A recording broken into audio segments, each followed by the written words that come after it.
Dragon बोट स्पर्धा ज्या आहेत ते गंगाखेडमध्ये पार पडल्यात आणि बक्षीस वितरणाचा कार्यक्रम पार पडल्याच्या नंतर माझ्यासोबत आमदार रत्नाकर गुट्टे आहेत. पूर्ण चित्र पाहिलंय, बक्षीस वितरण देखील झालंय. पहिली प्रतिक्रिया काय? पहिली प्रतिक्रिया हीच आहे की मी प्रथम मंगेश मुंडेचं मनापासून त्याच्या टीमचं मनापासून स्वागत करतो. कारण या ग्रामीण भागाचा विद्यार्थी घडला पाहिजे, ग्रामीण भागातला मुलगा घडला पाहिजे, ग्रामीण भागातली मुलगी घडली पाहिजे, ती कुठेतरी चांगल्या खेळाडू बनली पाहिजे. या निमित्ताने आज राज्यस्तरीय ड्रॅगन बोट स्पर्धा घेतल्या आणि त्यामध्ये जवळजवळ 15 संघांनी सहभाग नोंदवला.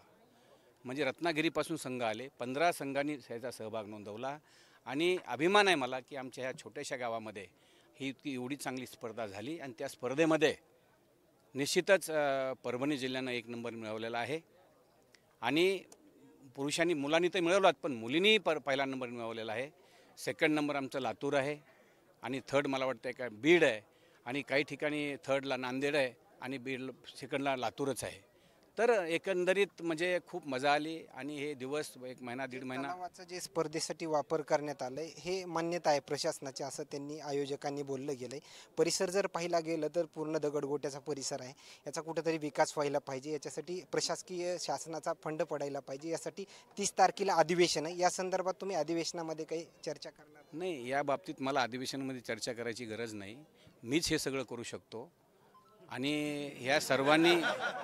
या सर्वांनी मला एवढी ताकद दिलेली आहे की या ताकदीवर मीच करू शकतो सगळं. मला अधिवेशनामध्ये हा विषय मांडायची गरज नाही.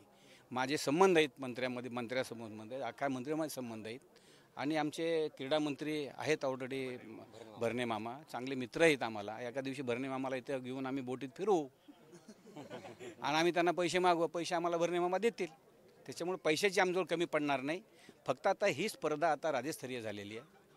पहिली राष्ट्रीय दर्जाची पण स्पर्धा इथं व्हावी, त्यासाठी मी निश्चित मंगेशला सूचना करेन आणि तो त्या सूचनेचं पालन करून यापुढे तो निश्चित जाईल असा मला विश्वास आहे. वैयक्तिक स्वरूपाचं काही जे साहित्य जे आहे ते तुम्ही दिलं गेलंय असं भाषणाच्या दरम्यानच आयोजक मंडळी म्हणत होतं. काय काय देता आलं? नाही, नाविन्यपूर्णेमधून त्याला 80 DPDCमधून आम्ही 80 लाख रुपये त्यांना दिले आणि ते सरकारनेच दिले नाविन्यपूर्णेमधून. त्याच्यामधून ह्या सगळ्या बोट वगैरे उभ्या झाल्या नाही तर आम्हाला किरायानं बोट आणावं लागायच्या.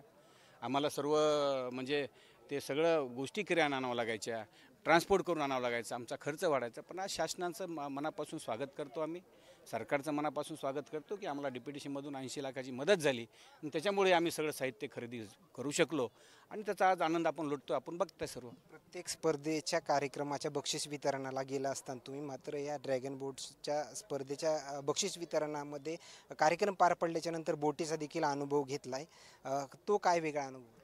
नाही बघा, बऱ्याचशा बक्षीस समारंभाला मी गेलो, पण या समारंभामध्ये जे एन्जॉय केलं किंवा जो आनंद आला किंवा आनंद वाटला त्याच्यामध्ये आतापर्यंतच्या बक्षीस समारंभाच्यामध्ये ह्या सर्वात जास्त मला आनंद या ड्रॅगन बोट जे राज्यस्तरीय झालं त्याच्यामध्ये मला आनंद वाटला. आणि आम्ही बोटीचाही त्या मुलांनी हट्ट धरला की साहेब तुम्ही आलं पाहिजे. मुलांसोबत घेऊन आम्ही बोटीचा आनंद घेतला आणि आता पुढे मुलींचं सर्वांचं मनापासून स्वागत करतो आणि ही स्पर्धा पुढे राष्ट्रीय लेवलला पण जावो ही निश्चितच मंगेशला मी शुभेच्छा देतो आणि मुलींना बी शुभेच्छा देतो. धन्यवाद. हा कार्यक्रम बक्षीस वितरण पार पडल्याच्या नंतर आमदार रत्नाकर गुट्टे यांनी दिलेल्या प्रतिक्रिया, मात्र आणखीन काही अपडेट्स मिळतील का हे पाहणं तेवढंच महत्त्वाचं ठरणार आहे. कॅमेरामॅन सोबत सूर्यजून मीडिया, गंगाखेड.